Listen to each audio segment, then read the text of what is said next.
Hey guys, we're here on the Coosa River. In the fall of the year, my favorite time to fish. You know, in the fall on the Coosa, it's the fish really get on bait fish, on threadfin shad. And Tammy and I are fishing. We're fishing little square bill crankbaits, fishing rocks, kind of giving her a little instruction how to on the ledges and the flats here on the river, and why the fish do what they do. And she did great. She got her little square bill on there, and it was a fun day. But it's just a matter, you can see those chunk rock banks for fishing. They really get in there in the fall. I think right here we're having to go back and retrieve a lure. But that's part of it. You throw baits with treble hooks, you get hung. And Tammy had some of us get hung more than others. It happens. You know, I mean, look at their hands up in the air. You know, that was the first 30 minutes, but it got a lot better.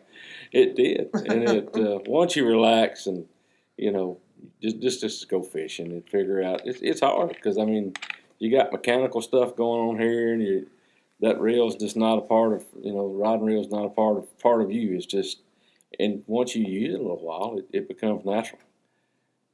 Caught one here, our pride and joy. This is a pretty nice 2.5 pound Coosa River spotted bass, and for folks around here, they know what it is. Folks not so much.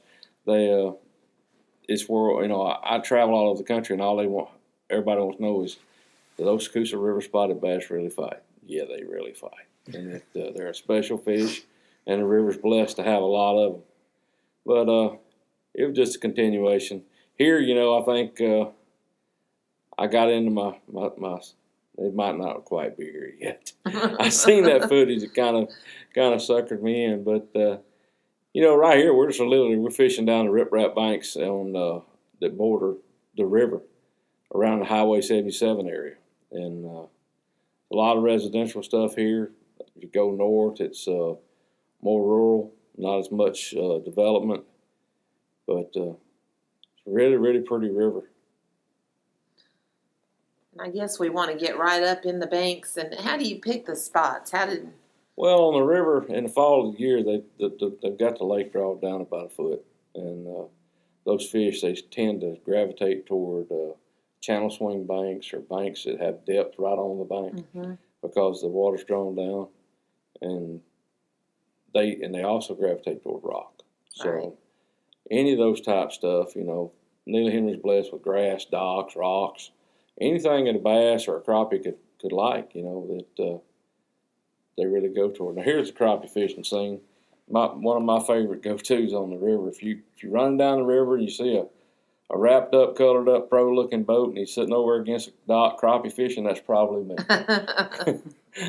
I'm still a big kid at heart, and Neely Henry's blessed with just a tremendous crappie population. And I like that's a little 5-foot rod with 4-pound test line and a little crappie jig, and I absolutely love to crappie fish. You kind of shot it like a bow and arrow. It was pretty cool to watch. It's you shoot it like like you said, a bow and arrow, and it's in the fall when I'm unwinding from a long tournament season, I still love to go fishing, and I still like to get bites. And Neely Henry, you can do that.